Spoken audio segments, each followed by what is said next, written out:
38مین پێداچوونەوەی خێرای تاوەری تەندروستی سمارت تایبەت بە گروپی گەشتبین لەژێر دروشمی بەردەوامی لە کاروانی گەشتبینیدا بەڕێوە دەچێت. گروپی گەشتبین یەکەمین گروپی پاڵپشی دەرونیە بۆ توشبوانی شێرپەنجەی مەمک لە ناوچەکەدا بە سەرپەرشتی تیمی نەخۆشیەکانی مەمک لە تاوەری تەندروستی سمارت ماوەی زیاتر لە 2 ساڵە پاڵپشتی دەرونی توشبوانی شێرپەنجەی مەمکی بردووەتە قۆناغێکی جیاوازەوە. شێوازی کاری ئەم گروپە خۆی دەبینێتەوە لە پاڵپشتیکردنی توشبوانی شێرپەنجەی مەمک لە ڕووی دەرونی و هۆشیارکردنەوەیان دەربارەی شێوازی مامەڵەکردنیان لەگەڵ بابەتەکەدا بە سوودوەرگرتن لە ئەزموونی توشبوان. لەم پێداچوونەوەیدا چەندین بابەتی تایبەت بە گروپەکە باسی لەوە دەکرێت هاوکات لەگەڵ ئەنجامدانی چەند پانێڵ و سیمینارێکی جیاوازدا بە میوانداری هەریەکە لە بەڕێزان پرۆفیسۆر دکتۆر عەبدولواحید محەممەد پسپۆڕی نەشتەرگەری گرێکانی مەمک و سەرومل سەرپەرشتیاری گشتی تیمی مەمک و گروپی گەشتبین پرۆفیسۆر دکتۆر بەختیار نەجمەدین پسپۆڕی گشتی زانستە ئیسلامیەکان پسپۆڕی وردی ئوسوڵی فیقه و مەقاسیدی شەریعە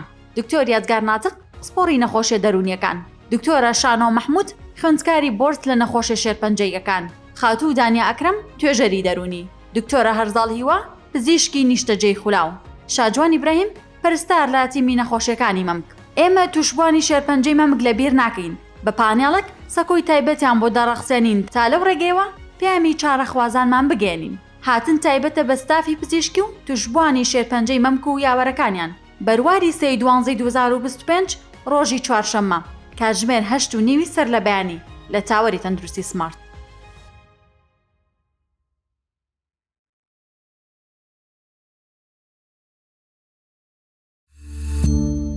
سمارت وەرچەرخانە